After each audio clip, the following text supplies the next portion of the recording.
அதிமுகவுடைய செயல்பாடுகள்ங்கிறது பாஜகவுடைய விருப்ப முன்னுரிமை சார்ந்ததாக இனிமே இருக்க போதான். அது கூட்டணி அடிப்படையில் அதிமுக பாஜக கூட்டணி அந்த உறவு அடிப்படையிலையோ, அதிமுகங்கிற கட்சியின் செயல்பாடுகள் அது அடிப்படையிலையோ பாஜகவுடைய விருப்ப முன்னுரிமை சார்ந்ததாக இனிமே இருக்க போதா? அதுதான் இந்த சந்திப்புகள்லாம் காமிக்குதான்னு கேட்குறேன். 100% அப்படி இருக்காது.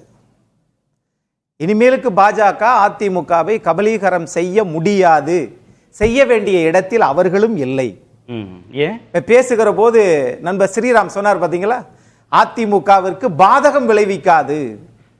அப்படின்னா என்ன அர்த்தம்னா, நீங்க கேட்ட கேள்விக்கு முற்றுப்புள்ளிய நண்பர் ஸ்ரீராமே வச்சுட்டார். இது ஒண்ணு.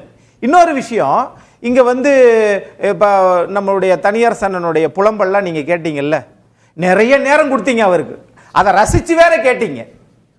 ஆனால் நான் அதை வேதனைப்பட்டேன்.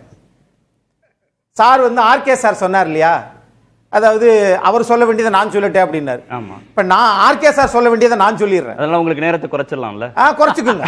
எனக்கு நேரம் நிம்மளுக்கெல்லாம் குறைச்சி பேசணும்ன்றது நான் ஆசைப்படுறேன். ஏன்னா தேர்தல் வருது. அண்ணன் மாதிரி நான் நிறைய பேச விரும்பல. ஆனா நிறைய எதிர்ப்புகளையும் நிறைய அவமானங்களையும் தாங்குகிற இடத்தில் ஒரு தலைவன் இருக்கிற போதுதான் அது செதுக்கப்பட்ட சிற்பியாக வெளியே வர முடியும், சிலையாக வெளியே வரும். ஆகவே இங்க இவ்வளவு பிரச்சனைகளையும் நாங்க எதுவுமே ஃபேஸ் பண்ண மாட்டோம். ஆனா நாங்க எங்க தலைமையா வந்துடணும், கட்சியை எங்கிட்ட ஒப்படைங்க சார். தனி மனிதருக்குள்ள ஜாதி வெறி இருக்கலாம் சார். ஒரு இயக்கம், ஒரு நாடு, ஒரு நிறுவனம் அப்படின்னு வருகிற போது அந்த இயக்கமும் நாடும் தலைவர்களும் இப்ப பேசுகிற போது எல்லாரும் ஜாதி ஜாதி ஜாதி, அது தனி மனிதருக்குள்ள.